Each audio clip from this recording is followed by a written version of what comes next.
Ambedkar Times News Bureau recorded Professor Ronkiram's presidential address at a post-lunch session and proceedings of all other technical sessions during the Constitution Day celebration organized by Dr. Babasaheb Sanskritik Mahotsav Samiti Pune under the leadership of Honorable Parshuram Wadekar on November 26, 2024.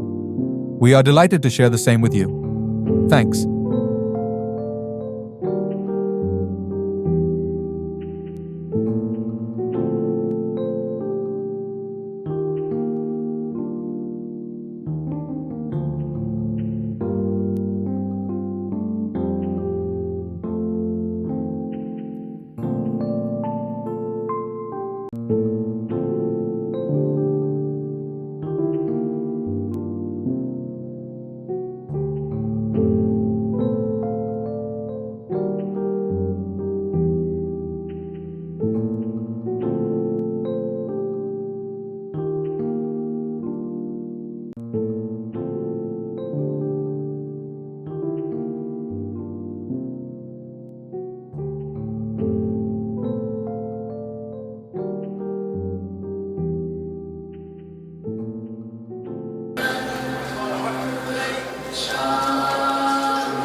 भारतीय संविधानाचा भारतीय संविधानाचा भारतीय संविधानाचा भारतीय संविधानाचे सार्वभौमत्व जपण्याची जबाबदारी इथल्या प्रत्येक भारतीय नागरिकांची आहे. त्यामुळे राज्यसत्ता आणि धर्मसत्ता जर येऊ नये असं वाटत असेल तर भारतीय संविधान खऱ्या अर्थानं अंगीकारलं पाहिजे आणि संविधानिक न्यायमूल्यांचं भान प्रत्येक भारतीयाला राहिलं पाहिजे. खरं तर हाच उद्देश आमचाही आहे. यानंतर अध्यक्षांनी मनोगत व्यक्त करण्याकरता मी पंजाबवरून आलेले रोंकीराम यांना या ठिकाणी निमंत्रित करतो. राज्यशास्त्राचे ते खरं प्रमुख अभ्यासक आहेत. JUNमध्ये 10 वर्ष सातत्याने विद्यार्थ्यांना शिकवलं आणि जगभरातल्या अनेक विद्यापीठांमध्ये त्यांनी मार्गदर्शन केलं. त्यामध्ये स्वीडन आहे, जपान आहे, हॉलंड आहे, कोरिया आहे, अशा अनेक विद्यापीठांमध्ये ज्ञानदानाचं काम करणारे, संविधान समजून सांगणारे आणि हा भारत कसा बलशाली आहे हे सांगणारे ज्ञानवंत, गुणवंत, शीलवंत आणि आंबेडकर प्रेमी डॉक्टर रोंकीराम यांना आपल्या टाळ्यांच्या गजरामध्ये या ठिकाणी निमंत्रित करतो. सध्या ते पंजाब युनिव्हर्सिटीमध्ये चंदीगड या ठिकाणी शिकवतात.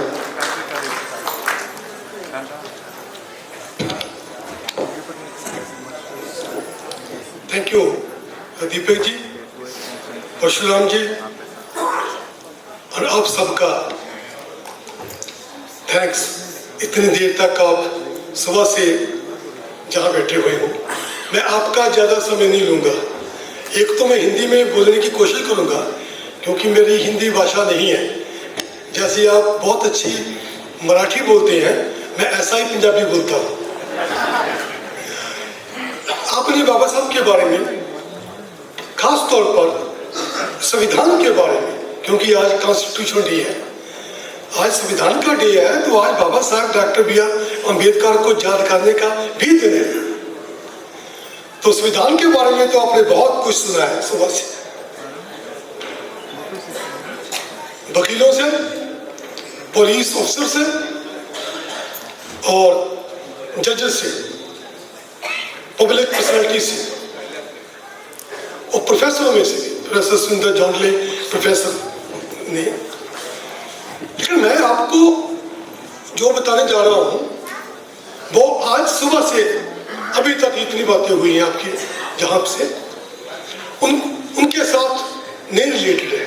क्योंकि बाबा साहब का जो संविधान है, जो 26 जनवरी 1950 को लागू हुआ और 26 नवंबर आज के दिन उसको अडॉप्ट किया गया, और कल बाबा साहब ने मतलब 25 नवंबर को बाबा साहब ने पार्लियामेंट में उसको पेश किया था, अपनी स्पीच दी थी। कुछ बातें तो मैं उस स्पीच से लेकर आपके साथ बातें करूंगा, लेकिन बाबा साहब का सफर तो बहुत लंबा है। जहां तक आने तक बहुत कुछ हो चुका था। बाबा साहब जब तक ये संविधान की जो ड्राफ्टिंग कमेटी है, जो सभा है, उसके अध्यक्ष होते हैं, उससे पहले बाबा साहब की जो स्ट्रगल है वो बहुत ही शान मते वाली है, बहुत ही we are proud of that struggle that he led, not only for the downtrodden, for the women, for the liberation of the country, but he used to say कि अगर मेरे सामने दो बदल हैं, एक देश का और मेरे लोगों का, और उसमें चॉइस करनी होगी तो मैं अपने लोगों के लिए, अपनी कम्युनिटी के लिए, इस देश के उन तमाम OBCs and scheduled caste and scheduled tribes के लिए, उनके लिए पहले उठकर आवाज बुलंद करूंगा। क्योंकि अगर इस देश में आज़ादी की बात है तो आज़ादी की बात सिर्फ अंग्रेजों से नहीं है, बाबा साहब कहते थे। आज़ादी की बात अंग्रेजों से भी पहले हमारे लोगों की, अपने लोगों से आज़ादी की बात है। ये बहुत बड़ी बात बाबा साहब करते थे। इस बात को लेकर बाबा साहब ने 3 पेपर शुरू किए, मूकनायक, जनता प्रभ भारत, बहिष्कृत भारत। बाबा साहब उसमें यह कहना चाहते थे कि मेरे लोगों को, जिनके बारे में मैं बात करता हूं, जो देश में होता है, जो देश में राजनीति होती है, जो देश में आर्थिकता की बात होती है, क्या वो उनके जीवन की हर रोज की जो बातें हैं उनके साथ उसका कोई नाता होता है? जितने भी पेपर होते हैं, जितने भी न्यूज़पेपर होते हैं, जितनी भी बातचीत होती है, वो मेरे लोगों की बात उसमें नहीं होती है। उसमें सेठ जी और भट्ट जी की बात होती है, उसमें मेरे लोगों की बात नहीं होती है। हाँ, बहुत कम शख्सियतों ने उनकी बात की है। इसलिए बाबा साहब ज्योतिबा फूले को उसका बहुत सम्मान करते थे। वो समझते थे कि उन्हें एक बार ये बात शुरू की है। हाँ, बहुत पहले 4th-5th सेंचुरी BC में तथागत बुद्ध ने भी बात की थी। उसने संघ की बात की थी, उसने धर्म की बात की थी, उसने विद्या की बात की थी, एजुकेशन की बात की थी। कि उस वक्त जब एजुकेशन की बात की थी 4th और 5वीं BC में, तब एजुकेशन का ऐसा नहीं था कि एजुकेशन नहीं थी। तथागत बुद्ध ने बोला था कि एजुकेशन सबके लिए हो। एजुकेशन तो थी, एजुकेशन कुछ लोगों के पास थी, इसलिए कुछ लोगों ने उस विद्या को अपने पास रखा था। इसलिए तो कहते थे वो, जितने भी नीच जाती है, अति नीच जाती है, इनको विद्या का अधिकार नहीं है। क्योंकि विद्या के साथ ही रोजगार का संबंध जुड़ा हुआ है। रोजगार और विद्या के साथ जुड़े हुए हैं, लेकिन रोजगार के साथ एक और लाता है। जो रोजगार कहाँ जोड़ता है? रोजगार आपको समृद्धि के साथ जोड़ता है। जो समृद्धि है, जो दौलत है, जो धन दौलत है, आप उसमें से रोजगार देकर लोगों को अपने पास नौकरी पे रखते हैं। बाबा साहब कहता है कि मेरे लोग सिर्फ इन बातों को सुनने के लिए हैं और रोजगार के लिए नहीं है, वो समृद्धि के लिए नहीं है और दौलत के लिए नहीं है। वो कब इस दौलत के मालिक हो गए? इस देश में जो दौलत है उसमें उनका कोई अधिकार नहीं है।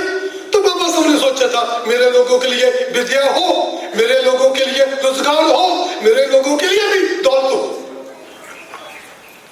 ये दौलत कुछ लोगों के लिए ना हो। तो इस बात को लेकर जब बाबा साहब आप गए 1913 में कोलंबिया यूनिवर्सिटी में, तो वहां पर बहुत अच्छे अच्छे विषय थे जिसके ऊपर काम किया जा सकता था, जिसके ऊपर काम हो रहा था। उस वक्त बाबा साहब ने जिस विषय को तरजीह दी, जिस विषय को इंपॉर्टेंस दी, दैट सब्जेक्ट वाज कास्ट। कहता कि भारत में अगर कोई खोज करनी है, भारत में अगर किसी बात को लेकर आपने चर्चा करनी है, तो वो सभी स्टोरियां हैं, राजों की, महाराजों की, देवियों की, देवताओं की, संतों की, पीरों की, क्या बात है। लेकिन सबसे बड़ी स्टोरी उस वक्त भी और इस वक्त भी जात की स्टोरी है। सबसे बड़ी जात की बात है। जब तक जात की बात नहीं होगी, इस भारत की बात नहीं होगी। जब तक इस जात को लेकर निर्माण नहीं होगा, जात को लेकर इसका हल नहीं होगा, तो आप कितनी भी बातें कर लो, भारत विश्वगुरु नहीं बन सकता। भारत विश्वगुरु नहीं बन सकता जब तक भारत जाति से मुक्त नहीं होता। तो बाबा साहब ने सोचा कि जाति से मुक्त होने के लिए हमें लगातार कंटिन्यूसली स्ट्रगल करनी होगी। इसी बात को लेकर जितनी बाबा साहब के पास डिग्री थी, जितनी बाबा साहब के पास ज्ञान था, जितनी बाबा साहब के पास लंदन स्कूल ऑफ इकोनॉमिक्स से, कोलंबिया यूनिवर्सिटी से, इतने अच्छे से ड्यूवी जैसे प्रोफेसर जिनसे वो पढ़े थे, उनके पास जो नॉलेज था, वो इतने अच्छे ग्रेस हिल से वकालत की थी, वो बहुत अच्छी वकालत करके भारत में अपना नाम चमका सकते थे। उनके पास कभी नहीं थी, लेकिन उन्हें एक जो रास्ता चुना, वो अपने लोगों के लिए उनके बीच रहकर, उनके जीवन को साथ लेकर उसमें उपलब्धि पैदा करने के लिए बाबा साहब ने पहली बार Indian Labour Party ILP Indian Labour Party का गठन किया। ये 1937, 1936, 1937 की पहली इलेक्शन होनी थी। देखिए, वो डबल PhD है, लॉ ग्रेजुएट है और इतना उनका नॉलेज है, लेकिन उन्हें सुना कि मेरे को कोई नौकरी नहीं करनी। बेशक बॉम्बे में, सिद्धार्थ कॉलेज में और बहुत सारी जगह पे, पंजाब में भी जब वो आए थे 1932 में लोकहित कमेटी के मेंबर बनकर आजादी के लिए भारत का, पंजाब के लोगों ने जितना आपके बाबा साहब प्यारे हैं, उससे कहीं ज्यादा मैं बात करता था। बाबा साहब पंजाब के लोगों के प्यारे हैं, पंजाब में उनका बड़ा प्यार। बाबा साहब के साथ पंजाब के लोगों ने कंधे से कंधा मिलाकर स्ट्रगल किया। जब वो पंजाब जितने भी रहते थे, एक बार वो 27, 28, 29 अक्टूबर 1951 में 3 दिन पंजाब में रहे, तो वो बात करते थे कि मैंने सबसे अच्छा आनंद लिया तो मक्की की रोटी और सरसों का साग जलंधर में जहाँ पर रहे थे। और जब बाबा जी वहां पर आए थे, DAV स्कूल के बच्चों ने बाबा जी का अभिनंदन किया था।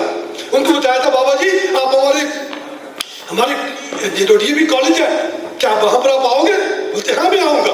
बाबा जी ने 28 अक्टूबर 1951 को DAV कॉलेज में जाकर मॉक पार्लियामेंट रचाई थी, जैसे आप जहाँ बैठे हुए हैं। बाबा साहब ने वहां पर बातें की थी पार्लियामेंट के बारे में, लोगों से के साथ, बच्चों के साथ बात की थी वहां पर। जिस वक्त बाबा साहब को एयरपोर्ट से लेकर आ रहे थे जलंधर में, जहाँ पर बूटा मंडी है, रामदासपुर है, वहां पर विशाल भवन है बाबा साहब का, तो रास्ते में बाबा साहब को वो रास्ता जितना था उससे कितने गुना ज्यादा टाइम लगा, क्योंकि लोग वहां पर हजारों की संख्या में सड़कों के दोनों तरफ खड़े थे। कोई रस लेकर, कोई शरबत लेकर, कोई जूस लेकर, कोई गुड़ लेकर, कुछ लेकर। सुस्मित्री माँ उनके साथ थे। तो बाबा साहब देख रहे थे कि इतना ज्यादा लोगों में उस तरह का उल्लास है, लोगों में प्रेम है। तो बाबा साहब वहां पर बातचीत कर रहे थे। तो 1937 में एक पार्टी बनी, इंडिपेंडेंट लेबर पार्टी, क्योंकि 1927 में महाद में बहुत बड़ा स्ट्रगल हुआ था। उस स्ट्रगल से बाबा साहब ने एक रास्ता ढूंढा था, जो अपनी वो 25 नवंबर जो कल की बात है, उस वक्त 1949 स्पीच में भी बाबा साहब ने लिखा था कि देखिए, भारत में तब्दीली आएगी तो एक ही तरीके से, वो कानून से, वो लॉ से, वो संविधान से। तब्दीली लाने के लिए रेवोल्यूशन नहीं हो सकता। बाबा साहब इस बात को करते थे। बाबा साहब कहते थे, मैं 2 थॉट्स के साथ मेरी सहमति नहीं है, क्योंकि वो 2 थॉट्स क्या है? एक है कम्युनिस्ट थॉट, वो क्या कहती है? वो कहते हैं कि हमें पार्लियामेंट डेमोक्रेसी नहीं चाहिए, हमें डिक्टेटरशिप ऑफ द प्रोलेटेरिएट, जो मजदूरों लोगों का तानाशाही चाहिए, क्योंकि तब इंडिया में जो जात पात और दौलत का विभाजन अच्छी तरह से हो पाएगा। बाबा साहब कहते थे इससे बात नहीं बनेगी। और सोशलिस्ट क्या कहते थे?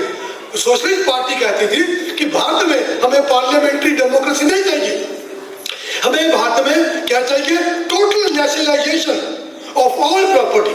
बाबा साहब कहते थे अगर नेशनलाइजेशन ऑफ प्रॉपर्टी की बात करनी है तो फिर क्यों ना जिन जिन की प्रॉपर्टी है उनको उतना उतना उसका पैसा दिया जाए। इस बात को वो नहीं मानते थे, वो हम छीन लेंगे। बाबा साहब कहते थे ऐसा हम नहीं कर सकते, हम इस देश में एक समुदाय से प्रॉपर्टी लेकर दूसरे समुदाय को प्रॉपर्टी देने की बात नहीं करते। हम ये चाहते हैं कि इस देश में सभी के पास बराबर की प्रॉपर्टी क्यों ना हो, और वो जो प्रॉपर्टी हो वो संविधान के थ्रू हो, कानून के थ्रू हो। इसलिए बाबा साहब ने इंडिपेंडेंट लेबर पार्टी जब बनी तो उस पार्टी में जीत नहीं हुई। उस पार्टी में भी बाबा साहब ने ये नहीं कि सिर्फ महारों को टिकट दिया, उसमें टिप्से को टिकट दिया था। उनको बोला था कि ये हमारे मित्र है। वो कहता है जो लोग, एक बात आपसे बड़ी इंपॉर्टेंट करूंगा कि जो जाट पात तोड़ कमंडल ने बाबा साहब को 1936 में लाहौर में बुलाया था, वो बहुत बड़ी संस्था थी जात पात तोड़ कमंडल वालों की, जिसमें कि हिंदू समुदाय के लोग थे, वो जात पात तोड़ने की बात करते थे। बाबा साहब ने वहां पर अपना भाषण लिख कर दिया। जो पंजाब में वो भाषण पढ़ा गया उसमें दो कुछ बातें लिखी हुई थी।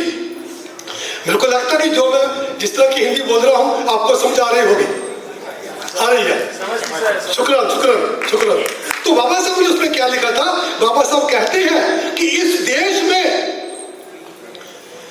किसी को किसी भी तरीके से ये कहना कि वो जाति का अभिमान लेकर चल रहा है और वो उसको सुधार लेगा, वो तो संभव नहीं है।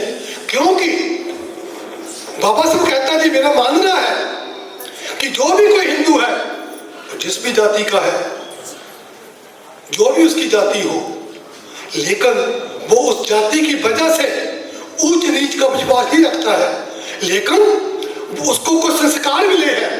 वो जो संस्कार है उसके धर्म से आए हैं। ये जो धर्म सूत्र है, धर्मशास्त्र है, इसमें लिखा हुआ है। तो वो कहता है कि अगर मैं धर्मशास्त्र को नहीं मानूंगा तो मेरा जीवन जो है वो ठीक तरह से नहीं चलेगा, मैं बहुत बड़ा पाप कर दूंगा, उसको मानने से पुण्य होगा। बाबा साहब कहते हैं जब तक इस देश में ये धर्म सूत्र धर्मशास्त्र को हम तंजालती नहीं देते। उसने बोला था वहां पर उस भाषण में लिखा था इनको डायनामाइट लगाकर उड़ा ही देते तब तक जहां पर बराबरता नहीं होगी। वो लोगों ने बोला था ये बात हम मानने वाले नहीं है, क्योंकि आप इसको वेद को, इस धर्मसूत्र को, धर्मशास्त्र को, उपनिषद की जो बात है आप उसको नहीं मानते। बाबा साहब कहते थे कि अगर आप इस शब्द को, इस वर्ड को मेरी स्पीच में से निकाल दोगे तो मैं बार नहीं आऊंगा। वो नहीं माने। बाबा साहब कहते हैं ठीक है। बाबा साहब ने वो अपना जो भाषण था लिखा हुआ था खुद अपने पैसे से प्रिंट करवाया। उसका नाम है एनिहिलेशन ऑफ कास्ट, जातिवाद का बीजनाश। वो जो पैम्फलेट है बाबा साहब की सबसे, जो भी उनके 21 वॉल्यूम में, जो महाराष्ट्र सरकार को मैं बधाई देता हूं कि जिसने जो छापे हैं बाबा साहब के, वो सभी के सभी वॉल्यूम का जो सार है वो बाबा साहब की एक छोटी सी बुकलेट पढ़ लो, एनिहिलेशन ऑफ कास्ट, आपको पता चल जाएगा। बाबा साहब कहते हैं कि जो जाति है ये सिर्फ लेबर को नहीं डिवाइड करती, ये लेबरर को भी डिवाइड करती है, ये मजदूरों को भी डिवाइड करती है।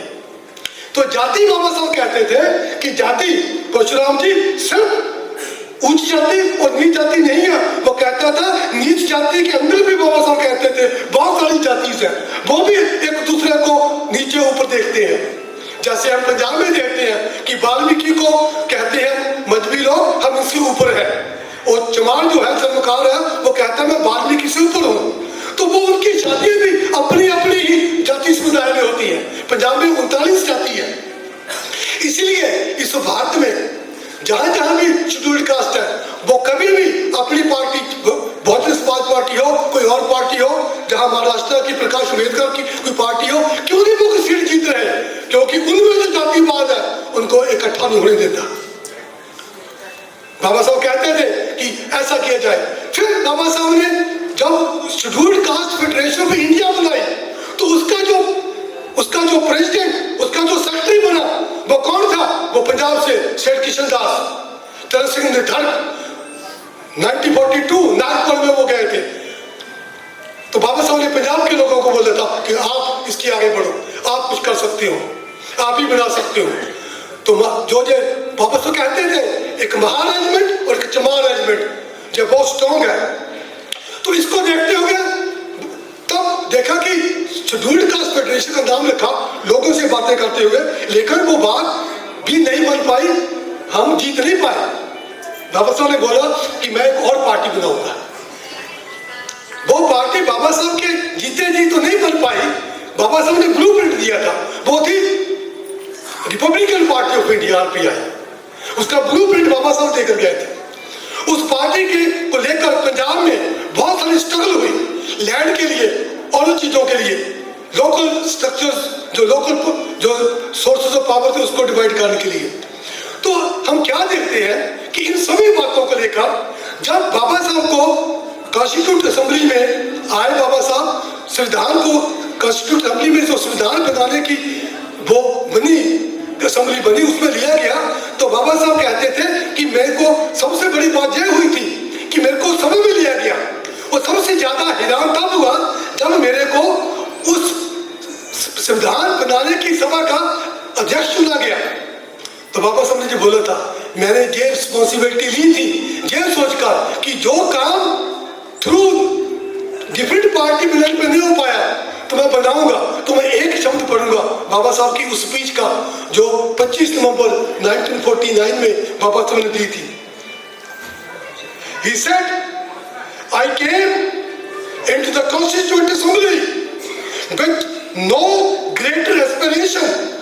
I came into the Constituent Assembly with no greater aspiration than to safeguard the interest of the scheduled caste. This was Baba Sahib.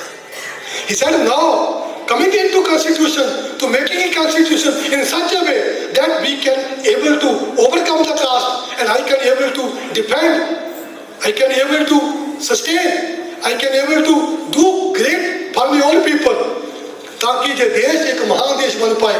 बाबा साहब कहते थे भारत में जाति का निर्माण होना, जाति से मुक्ति पाना सिर्फ उन लोगों के लिए ही बेहतर नहीं है जो इन जातियों को बिलोंग करते हैं। भारत में जाति से मुक्ति पाना इस देश की आज़ादी को सदा के लिए बनाए रखना है, याद रखना। अगर आज़ादी रहनी चाहिए, जो सिस्टम रहना चाहिए, तो जात खत्म होनी चाहिए। तो आज के दिन पे हमें बाबा साहब को याद करते वक्त ये शब्द लेना चाहिए कि हम जहाँ जहाँ भी हैं हम जाति भेद से ऊपर उठकर बाबा साहब के मिशन के को आगे बढ़ाने की कोशिश करें, क्योंकि हम चाहते हैं कि हमारा भारत असल में विश्व गुरु बने, हमारा भारत असल में वो तरक्की करे, क्योंकि पूरे वर्ल्ड की जो नजर है वो भारत पे है। एक भारत ऐसा देश है जिसकी कल्पना की थी अरविंदो ने, कल्पना की थी रविंद्रनाथ टैगोर ने कि हमें कुछ रास्ता दिखाना है वर्ल्ड को। पर तब तक जब तक हम जाति में बटे हुए हैं हम नहीं कुछ कर सकते।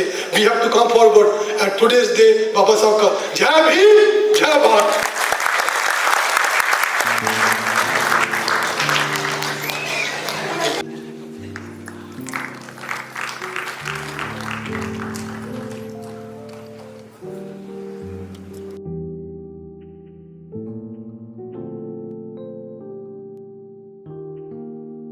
आप ये मैसेज आपके चैनल के द्वारा समाज में जागरूकता करने का काम कर रहे हैं, ये एक बहुत अच्छा है।